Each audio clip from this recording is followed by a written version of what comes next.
Hello, this is Success. How may I help you? My name is Jose Zuniga. I'm a content creator. I talk a lot about men's lifestyle, fitness, grooming, dating, anything to kind of make a guy feel better.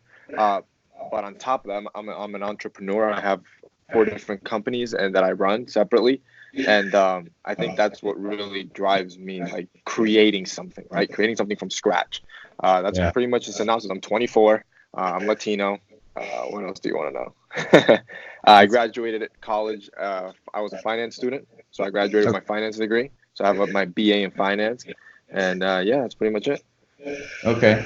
So, what exactly is your story? How did you come to be where you are today, Jose? Well, um, so my story started around when I was 17. I think that the our brand TMF launched. The brand was started by my brother at that Okay. time, and he really just made an Instagram account. Nobody thought it was gonna be a company. Okay. Back in the day, it was 2012, if you remember. Only iPhones had Instagram at the time. I don't know if you remember that. Like Androids didn't have Instagram. Okay. Instagram was only an iPhone app only. At that time, he created an Instagram called Teach Men's Fashion. It was pretty simple, straightforward. As Okay. you can see, the name doesn't have any genius behind it. It was really just gonna be a hobby, and it was kind of like a formal guy in your dressing wrong without telling him into there's like you look that type of thing. So it was really just like a hobby. We started posting pictures like how to wear suspenders or when you should match your belt to your shoes, stuff like very simple stuff. And we Okay. started gaining traction organically. By the time it had 10,000 followers, which was about 6 months to a year in, which at that time was like, whoa, Yeah. you're Instagram famous. Um, I launched my YouTube channel at Okay. that time. So that's when that was around 2012 or 2013, All or I right. think it was beginning of 2013 or end of 2012. So the channel started bare bones. So I was never well off. So I come from a very, I would say, low end income family. So my Yeah. parents always gave us everything. I mean, the one thing that both my parents taught us was definitely hard work because I saw my dad always busting his ass to, provide for his family, right? We never lacked anything, but we never had access, right? So, for Yeah. example, our first videos, if you go way, way, way, way back, you'll see that they're shot with literally a blanket, like a regular sheet blanket that I would take off the bed. I would iron as much as I can to take off all the wrinkles, to the point that I even burned the sheet. And some videos, you can see the burn mark on the lower left corner. That's So I awesome. would I would tape that to a wall in the kitchen, remove all the stuff, and then I would have my sister hold like this big ass first gen iPad 1 as steady as possible. I didn't have a freaking stand at the time, and try to Yeah. shoot a 10-15 minute video. And it's like the tackiest thing ever. But the one thing that it showed me, and it's proof to anybody, is that really anybody can do it. There really is no excuse. 'Cause a lot of people are what I say they have is a analysis paralysis, right? That they're going for perfection, right? Oh, I can't do this until I have this, right? And Yeah. that's something that really never stopped me. I knew I just wanted to keep producing content, but at the time, even then, I was still producing content for fun, and I still do that now. But let me explain. Like what I mean is, I Yeah. wasn't doing it with the goal of it being a business. It was really a hobby. Like I liked it, right? Yeah. I was making crap money. Um, I was really making crap money up until 3 years ago. Like, and when I mean crap money, I'm talking about maybe $500 a month, which Okay. is flipping burgers. You'll make more money than that. I was putting the hours, doing 2-3 videos a week, doing the research to make sure the videos look good, changing out in outfits in and out. And then at the time, around 4 to 5 years ago, I started my first clothing company, like an actual product to sell. I was 18 at the time, 19. All That company was called Estuniga, and the company still exists today, but it's more of a parent company that holds everything else underneath. But all it's right. not what it used to be. So Estuniga was a custom clothier, which had suits and all that stuff, and that was my Yeah. biggest fail, right? I was 18 at the time, 18, 19, and so I was 18, 19. My YouTube channel wasn't growing; it was dead stuck. I Yeah. wasn't making money off of it, and the little bit of money that I was making it, I was putting back into Estaniga. And then on top of that, I had personal credit cards. Yeah. Those were all maxed out, and even my company credit cards were all maxed out because I pulled out company credit cards maxed out. So at the point, I was about 14,000 in debt as an 18, 19-year-old. Again, coming from a low income family, my parents had nowhere in hell the money to pay for that. The severity of debt that I was in, like, it was really a stress and burden that I was bearing on my own. And on top of that, I had the pressures of, like, man, my YouTube isn't growing. I seem like a failure. And then every day people would be like, "Oh, how's your company?" Because everybody knew I had a company. "Oh, how's it going? It must be cool to have a company." And inside, I would just think, like, damn, like, it's not that cool, and I'm dying inside. Like, it feels like crap failing. And I knew everything was falling apart. So around that time, I was very close to, like, quitting. Like, in my mind, I'm like, why am I burning? Because it was a really stressful time period around that time. Like, in my mind, I was just thinking, like, I'm a 19-year-old. I'm not even enjoying college because I really wasn't. I'm not, hanging out. I'm not doing a regular college life. Instead, I'm stressing out about a business, and it's not paying me anything. And I was this close of just saying, F all this. I'm throwing all this away. I'm just going to go to college path, become a finance major, then become a financial analyst, hopefully a portfolio manager down the year, hopefully make 6 figures by the time I'm 50, man, I think I sat on that for like 1 or 2 days. Like, I really wanted to just stop everything. And then I believe in God, obviously. Not obviously, but in case you don't know, I am a Christian, so I do believe in God. And I do think it was God that kind of, like, gave me that extra strength to keep going and really started opening doors. And I'm telling you, day and night, like, literally day and night. So that was around December of 2015 that I was going through all that. By the end of the year, I had closed one of my biggest deals yet at the time, which was a lot of money. And I was like, damn, there's a potential here, right? It was, and by a lot of money, I mean, it was like 500 or $1,000, right? So it really wasn't like a lot of money. But at the time, to me, that was like, okay, whoa, this is insane. So I decided to do something ballsy. I'm like, I'm still living with my parents at this point. I'm already in debt. Let me, like, one last Hail Mary. I quit my job at the time. So that was the only thing that was bringing me money, my job. And I put in my 2 weeks notice, and starting the year in 2016, I'm like, I'm going full throttle in this, like, no turning back. And when I tell you the hunger that I felt, like, it was like life or death. It wasn't, oh, I want this, or, oh, this would be nice to have. It's, I'm going to have this. Like, there is no other option. Like, I got to that point, right? That's awesome. So, bro, starting December or January 2016, it was just hungry. And a lot of people see me now, they're like, oh, he's on top of the game, blah, blah, blah. And they love to tear me down, right? But a lot of people don't remember what it was like when it was in 2016. In 2016, I was the smallest men's style creator. You had guys, bro, like, you had, like, Alpha M that was like 3 million away from me. You had, RMRS. And these are all my friends, by the way. What I'm trying to say is, like, you had, I can name them all, Gentlemen's Cove, all these guys, and I would look up to them, like, these guys have like thousands of subscribers. Why can't I do that, right?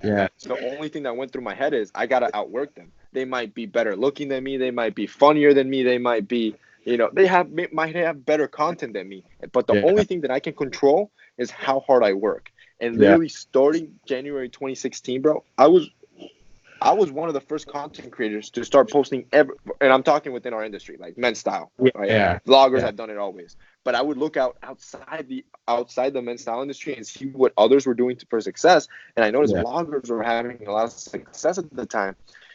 And I started posting every single day, bro. And even to this day, I'm one of the ones that produces the most content out of a lot, and that stays consistent. I post about 5 to 6, and on busy seasons, I'm still posting 7 videos a week. And then that's not counting my Spanish channel. That's not counting, I created a women's channel for freaking it's kind of like Teach Women's Fashion, but for women, like, basically telling women this is what guys want. I'm doing all that every single week while juggling 4 companies, right? So starting from there, that's I think the first thing that I did right, and I just started, like, hammering it. And then on top of that, I was starting to close deals. Like, I'm like, I can't work for free. I need sponsors. And that's the sponsorships really is what really just triggered it, because now when you have revenue, you have motivation to keep going, right? Like, you don't have to worry about the bills. You can worry about, kind of like throwing the coal into the fire, right? To make sure it, like, flames up. It's not like about making money at that point. It's like taking the money to be able to stay consistent. Correct. Like the thing is, you need the money. Yes. Anybody that tells you I don't work for money is lying to No. your face, right? Everybody wants money, but the thing is, money doesn't control me, right? Like money is Yeah. not my god. Yeah. I need the money to survive. I need the money to not have to worry about bills and 100% focus on growing this company Yeah. more, right?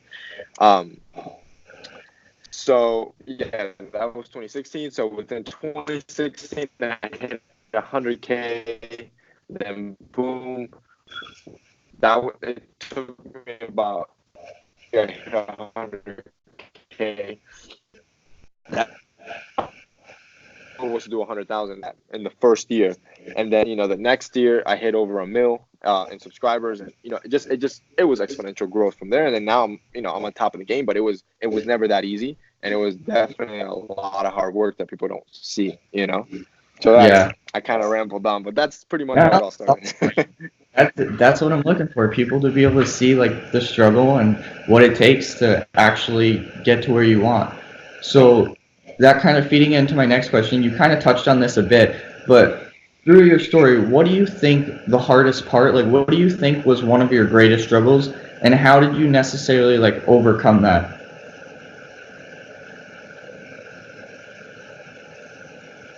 I think your struggles change over time, right? So even right now, I'm struggling. Like the thing is that the bigger you get, it's not that it gets easier, right? It's not like I'm on cruise control now and I got it. Your struggles change, right? So now we have a lot of logistical problems that we've never faced before. For example, with Essentials, like the growth that it's having, every single launch there's a problem, and it's problems we've never faced because we have these exponential growth where thousands of orders are coming in that we don't expect, right? But I also have like creativity problems, right? You get like writer's block, bro. I have just on the English channel alone over 1,000 pieces of video, right? Not counting Spanish channel and all that other stuff. So your brain starts getting fried. So here's the thing: we're not reinventing the wheel. Fitness industry isn't reinventing the wheel. The information you see is out there. Nobody's coming out with new information. You can't. I mean, you can if you're but most of the gist. What I need to do is inspire men to want to take care of themselves, right? So how can I produce content to do that? So how can I make content that's more entertaining, that will trigger something in a guy to be like, all right, now I want to because of this video, right? And then you're gonna go back and watch all my videos to kind of like catch up and be like, how should jeans fit? How should suits fit? Blah blah blah blah blah. So that starts burning up. Like, bro, like there's only so many ways you can teach something, right? So I'm always sitting there like, all right, how can I not reinvent the wheel, but how can I make things more creative, more entertaining, so I can reach more men? Because, bro, we're at sitting 3.8, 3.9 mil, almost 4 mil subscribers. That's still nothing. That's very small. In the grand scheme of things, that's very small, and that's something important to always keep that in mind. No matter how big you get, there's still going to be somebody bigger out there than you, right? So keeping that humility will always keep you in check to keep driving more. If you're at the top, ain't nobody stopping me. You're in trouble. Because before you know it, there's going to be a little kid like me that's going to be even hungrier, and he's going to take you over. That hunger can never die. In the beginning, like I told you, my biggest point of weakness was what I explained in the beginning, was when everything's failing. I know what it feels like, and it's horrible, bro. Like, I'd rather get rejected 1,000 times by a girl than feel what I felt that. And there was one night in specific that I remember it clearly, feeling like nobody's on your side, feeling like everything's falling apart, feeling like no matter how hard you work, it's not coming into fruition. That's the worst feeling in the world, and that's why a lot of people quit. That's where a lot of people quit and call it a quits, and then they just follow their regular 9-to-5 job or follow their regular path because that is too tough. What people don't understand about being an entrepreneur is that it is beautiful when you're on top. But the thing is that, and everybody's praising you like, oh, wow, but when things go to crap, you're the first one they blame. Not the second guy in command, not the third guy in command, not the team. It's you. You brought this to crap, and that's the type of pressure you feel always. So I think, or at least points of weakness that I throughout the entire career or path. So seeing your channel, and this being one of my questions, is how big do you think mindset is in your life, and what exactly do you think mindset is? So you're talking about mindset, right? Like how you control your mind, and like, okay. Um, I and are you talking about personally, like individually as a viewer, or are you talking about as an entrepreneur, somebody running a channel that's 3.8? You specifically. Me specifically. So it's very important. I need to be on my A game always. Like I can't be weak, you know. The thing is that I'm here to inspire others, and I know that that's a massive responsibility, right? To teach others, like, you need to be mentally strong. So every time I do a video, it's because I've personally gone through it. Like I've felt weak. I've felt vulnerable at points, right? So Yeah. what I teach is stuff that I've done or had to go through to figure out how to feel strong almost always, right? Being mentally strong, especially when you're online and especially when you're in front of 4 million people that can point a finger at you and tell you this is wrong, this is wrong, this is wrong. It's crucial because you're always going to be criticized, bro. I get criticized left and right, like I tell you. And the crazy thing is that, you know, when you're small and nobody knows about you, Yeah. you have obviously nobody's criticizing you because Nobody cares. nobody cares. Nobody cares. Um, but you have other problems. You'll have problems like you're not making enough money or you're not getting enough views, whatever. You'll have other problems when you're small. As soon as Yeah. you start growing, yeah, these problems are solved. Now you're making money. Now you have fame. Now you have whatever. But now you have people pointing fingers at you, right? Yeah. Because you'll never be able to please everyone. And that's something you need to realize. I realized that really quick on. Even before I was making any money, bro, at 50K, I was already getting hate, you know? And that's completely fine. You're not supposed to please everyone. Yeah. That's just the way it is. But I think for what I do, both online and offline, for like entrepreneurial wise, your Yeah. mind needs to be calloused. Like you need to have calluses. Like you cannot just be break down by the first guy telling you you're stupid or you're doing this wrong or blah blah blah blah. One thing I Yeah. have noticed though is if you are strong enough, you're willing to take criticism and you're willing to change. I'm not perfect. I'm pretty sure I'm doing a lot of things wrong that I might not realize now, and I'll realize a few years from now when I become more mature. But one Yeah. thing that I am mature enough to realize is that within hate, within a lot of these hater comments, you need to be able to be smart enough to distinguish what's actually coming from hate and jealousy and what's actually might be coming from a root of truth. So a lot of these hate comments or pointing fingers have a little bit of truth behind that you can use to change yourself and better yourself, you know? And again, that shouldn't affect you. If your mind is calloused, that doesn't take away from my confidence or take away or make me less of a man. I feel like it makes you smarter if you can learn from your mistakes, even if it's coming from your enemies. The point is, Yeah. you don't ever want to get beat, right? You never want to get, again, it's kind of, you always want to stay humble to the point that you need to know there's still a lot to grow. You're like, bro, I still find myself, I still think I'm a small fish and I want to get bigger. You That's know? That hunger can never change, I think. You know, so yeah, I think being mentally callous is very important. You can't be weak for either just being an entrepreneur or being online. If you are, you're gonna fail. Yeah. 100%. I agree, man. So my next thing is daily routine. Do you have a daily routine or something that when you wake up in the morning, like steps that you do to get yourself ready and get your mindset good and going for the day? Yeah. So funny you say that. I'm going through a little struggle right now. So Okay. I've changed my routines uh, throughout the years, right? Yeah. Especially recently that I've been as I get busier, my routines kind of change overall. But like I said, I have a lot on my plate, and Yeah. only way to get everything done is if I have like structure and kind of like goals to meet every single day. Recently, I got married like a month ago. I So saw. things kind of Congratulations. change when thank you. Things kind of change when you move in with somebody, right? So now when you love somebody, you want to spend all your time with them. And now you're in a balance where like I love what I do, but I also love this person. Yeah. And you're kind of split. Before where there was no person to love that much, all your attention goes into what you love. Right? Yeah. So everything goes into that. Now it's split. Yeah. So now now I have to find a balance where I want to spend enough time with my wife that I love, but Yeah. also spend enough time with this that I love and I have created and I want to nurture even further, right? Yeah. So, for example, I'll give you my routine before marriage. The gym is important. I would go to the gym every day in the morning. So I would wake up I think the most before the gym, the most important battle. I think of my day as micro goals, right? Okay. Your mind, or even you, like it's when you win something, you feel on top of the world. If you're playing a basketball game with your friend, it's a one-on-one to five, and you win, you're gonna feel on top of the world. Yeah.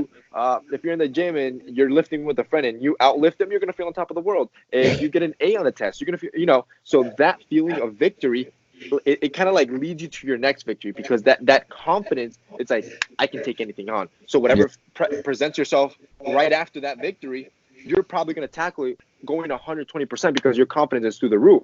So a way you can look at your day is you want to set up mini goals that you know you can achieve to kind of trigger your mind to be like, all right, I killed it. Next step. All right, I'm going to kill this. Next step. Boom, boom, boom, boom, right?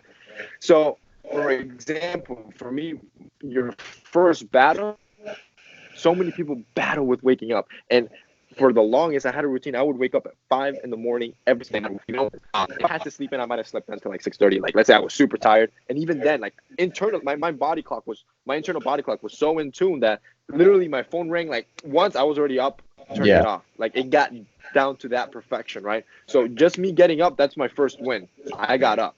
Right now I'm up, I'm working, other people are sleeping.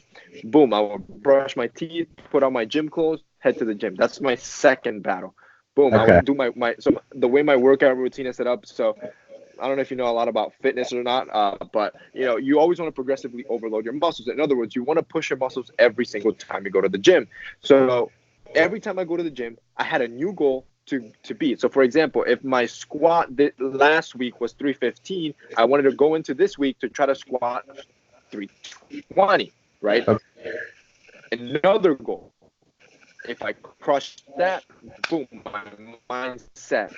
I walk out the gym, I'm feeling on top of the world. I killed that workout because I know I moved on to the next step.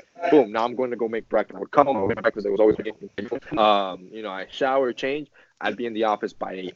So by 8, most people don't even come to work till 8:30. By 8 o'clock, I've already won 3 to 4 times.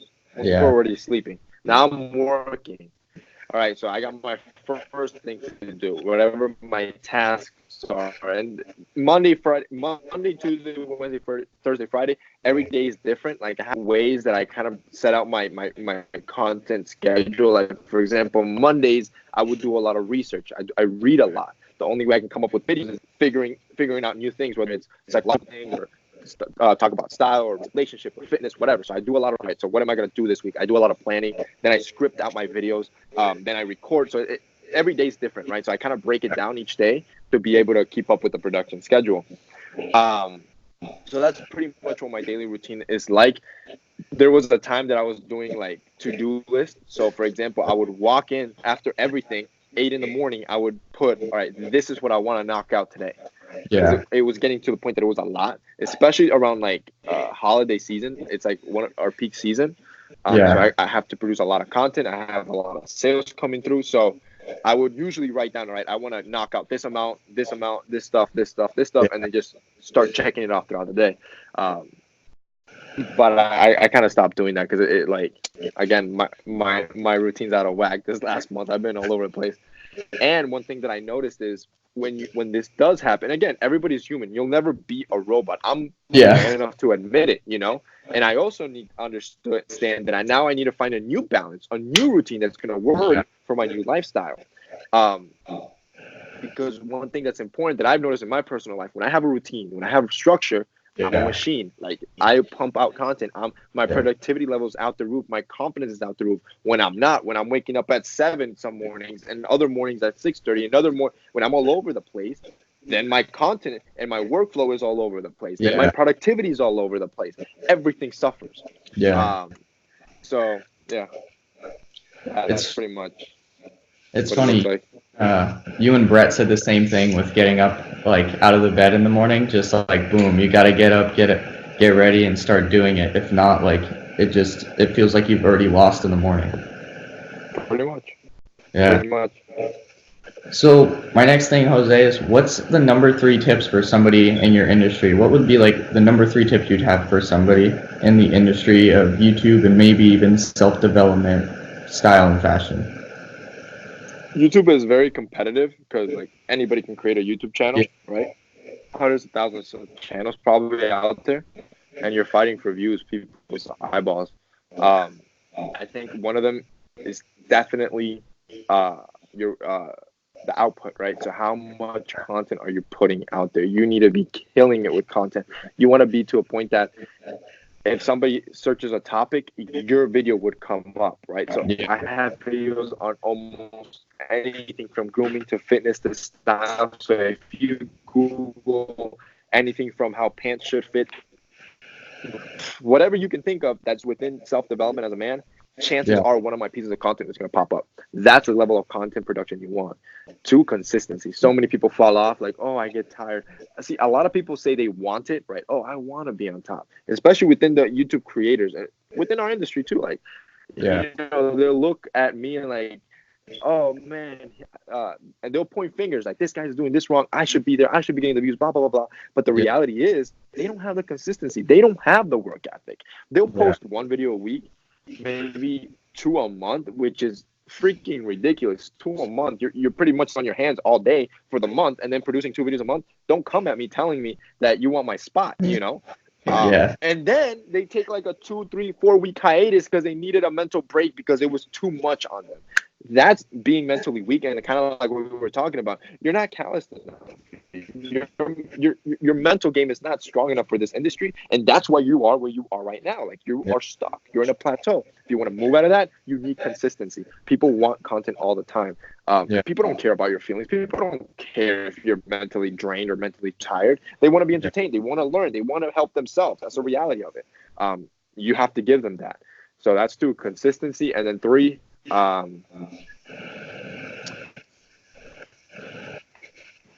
I think being creative, being unique. Like I said, nobody's reinventing the wheel here. Okay. Everything, especially within our industry, the content's the same. The tips are almost always the same. Yeah, it might differ because everybody's style's a little bit different here and there, a little bit, but the grand scheme of things, the content's the same. So you need to be creative enough to deliver the content in the form that it's entertaining, that it'll inspire somebody to actually want to dress better, Yeah. and they'll want to listen to you versus listening to me or anybody else. You know. Yeah. Okay. So you talked about how I believe you talked about how you used to have another job, 9 to 5 job. What do you when do you think you decided like this isn't for me anymore? Like this is no longer what I want to do. Like was that something that was like kind of instilled in you in the beginning and you were just doing it, or was there like a certain moment where like it literally So I've always known I liked the idea of being a boss.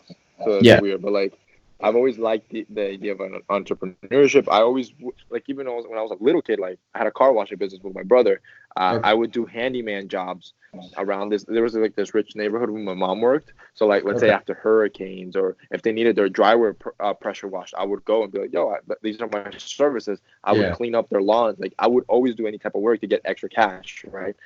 So I liked the idea of working for myself and making more money. So I knew I liked the idea, like just entrepreneurship in general.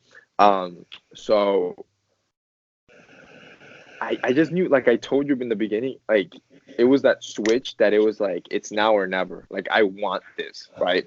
And it was like it was this the best word to put on it is this hunger. Like it was do or die. It wasn't. It's just so hard to put into words. It wasn't like, oh my god, I wish this works out, or oh my god, I really wish I was up there. It wasn't wishful thinking. It was like, I need this. It's like this or nothing else, right? There was that type of mentality. Yeah.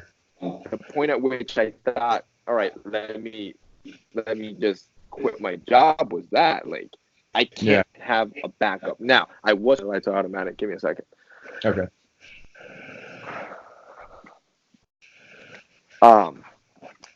I was smart about it. Keep in mind, I was 18, 19 at the time, and I rationalized through everything. I'm like, I'm still going through school.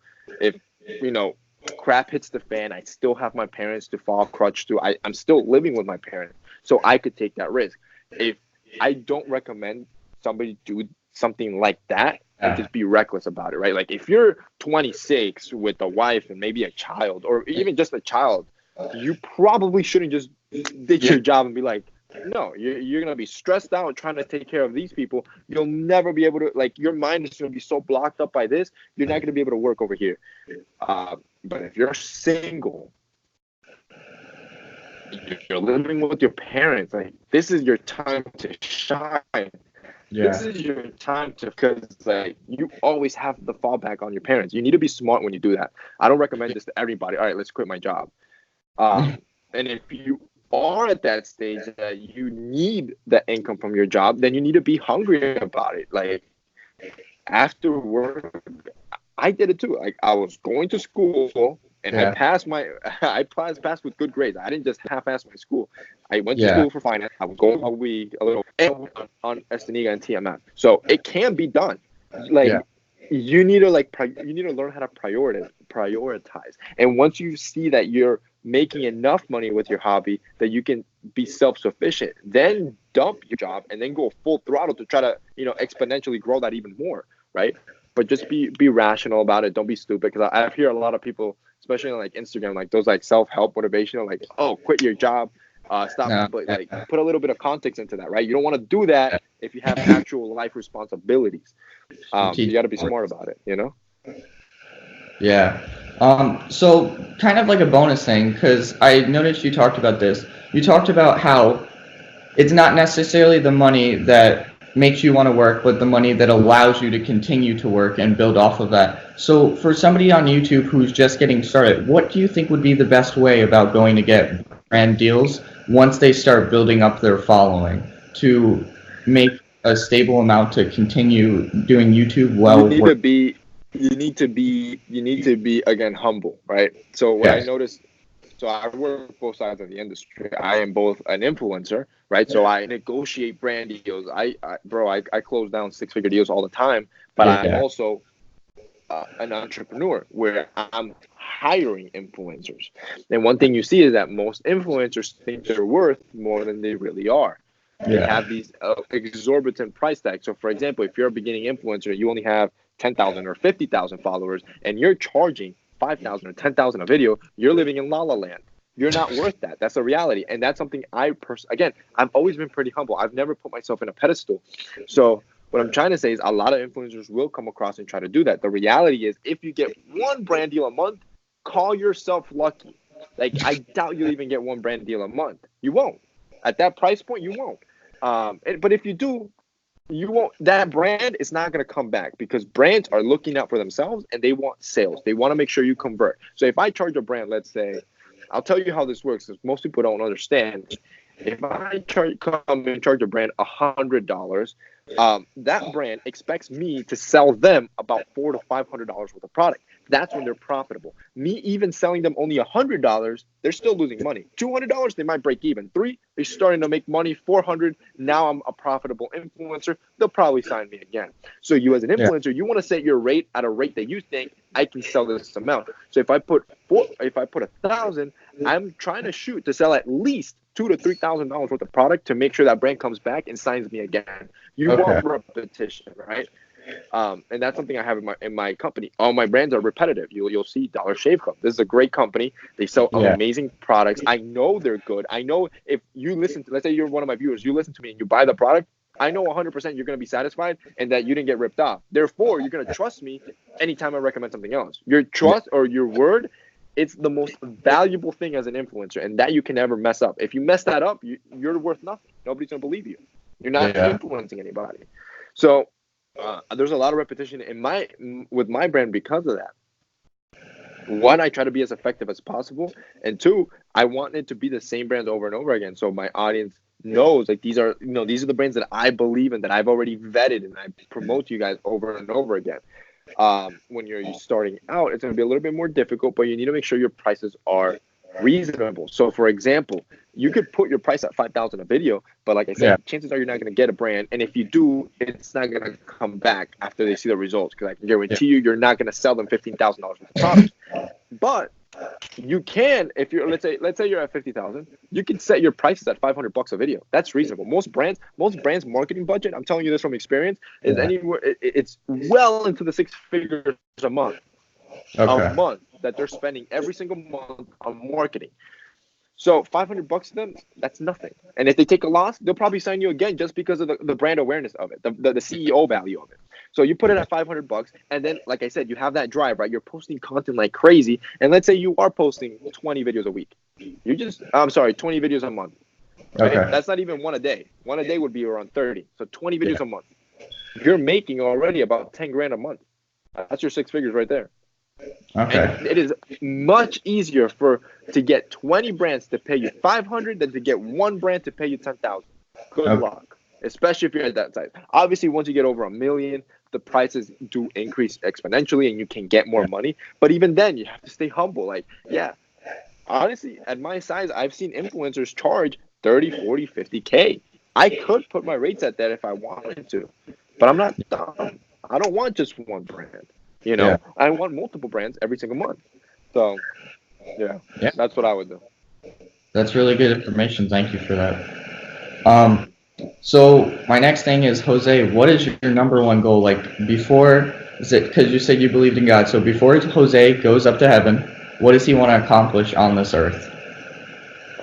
I just want to build. I want to kill it. Like, I want an empire. And I know it sounds like, to me, this is fun. Like, I love building companies, and like, I find it entertaining. I like the aspect of problem solving, and every time a new problem comes, trying to figure it out and make things more efficient and stuff like that. To me, this is all fun. I love what I do. So I want to kill it. Like, monetary, again, the money, like, it gets to a point that the money, you don't need it, right? So for example, like, after 100K, anything you make after 100K is just excess. Like, you really don't need that much money. You don't need $1 million a year. You don't need $10 million a year. But for me, their goal, their markers, right? It's a sign for me that, all right, my company is growing, right? So when I put $100 million marker on my company, that's how much I want to sell in 1 year as a goal. And if I make it, it's not because I want the 100 million. It's because I know that's a crazy goal that not many companies reach. And if I reach it, I was good enough playing this game to reach that goal. Like, I know my skills were good enough to do that, to build this company to that size. So, like, I just want to kill it. Like, I want a massive empire. I want something I can just hand over to my kids. Like, all right, you go, kids, keep going. I just want, that's pretty much it. So what's your number one piece of advice? Like, life advice? Like, it might be something that you live by, or it might be something that you've been recently living by. All right, so for me, I'm going to give you two pieces of advice because I don't know your audience, right? So one is from a Christian perspective, which is what I believe in, and this is what I live by. There's a verse in Proverbs is a book of wisdom. I love that book. It teaches you all the wisdom you need for life. There's a verse that says, I don't know it off the top of my head, but pretty much it talks about how, you trust the Lord your God, and He will make your path straight. In other words, I don't, like, if something's not for me, right? If it's not going to be good for me, I don't dwell over it. If it doesn't fall through, God didn't want that for me in my life. Keep moving, right? A lot of people dwell over things or try to force things to happen that probably aren't smart or should be in your life in the first place. So one way that I live my life, both relationships and even business. If a girl, like back in the day, now I'm married, but if a girl didn't fall through, she wasn't meant for me. Move on. If a business deal doesn't fall through, cool, move on. I'll find another one. God will open doors. God will straighten my path. That's pretty much what I live by. That's how I see life, and I find it to be very useful because you kind of have like this I don't give a crap attitude, right? Towards almost like you don't put so much, you don't get tied up in emotions, right? But if you don't want to see it from a because obviously maybe somebody might be atheist or might not believe in Christianity, but if you don't see it that way, I've talked about this all the time in my videos, both relationships and in business. You can't let your emotions blind you, right? Like a lot of people, like how can I put this? Like a lot of times, a lot of people make most of their decisions because of emotions, using their heart, and a lot of times those things end up failing. Instead of I like to make decisions both with my mind and my heart. I think this is important, right? So if I'm going to make a business deal, I want to know who the person is, who they are as a person morally. Yeah. Because who they are, if they have evil traits, those traits will be magnified once there's money involved. People are greedy, 100%. So if you see them lie a little bit, or maybe they're a little bit conniving, bro, those traits, they're going to be multiplied when there's $1 million on the table, guaranteed. So you definitely want to use the heart and see who they are as a person, but you need to use your brain. Look up study after study after study. You can look it up. Your viewers can look it up. When you make decisions with your brain, almost always they're going to be more right and lead more success in your life versus using just your heart alone. Yeah. I think for life in general, both relationships or business or style or whatever it is, you want to use your brain and your heart when you make decisions. If you're looking at a girl and you're crazy over her, really break her down. Is this girl smart for you? Is this girl going to be good for you? She's going to make you a better man. Is she going to be good for your relationship? Is she going to bring mental health to you, right? Same thing with the business. Is this business, it might bring you money, but is it worth your morality? Is this business worth your time? So all that type of stuff. I think when you make decisions, it's just important to not just get clouded by your emotions, to really think it through. Awesome. So my last thing is shout outs. Anything you want to shout out for people to go and check out? Essentials is dropping April 27th, 10 a.m. Eastern. As you know, boys, everything sells out. Just fine. We got Essentials dropping this April 27th. So that's what we've been working on. It's super crazy right now. We got shipments coming in like biggest launch yet. We've spent a lot in marketing. We have a crazy amount of inventory. So fingers crossed. It's always nerve-wracking before any launch, So You're gonna get that out, boys. You're gonna get it. So you guys can follow him at Teaching Men's Fashion on YouTube, Teaching Men's Fashion on Instagram. Do you have a Facebook? Is it Teaching Men's Fashion? Yes. Same Okay. All right, and there's also Essentials on Instagram. I believe it's all in his link and bio in his Instagram page.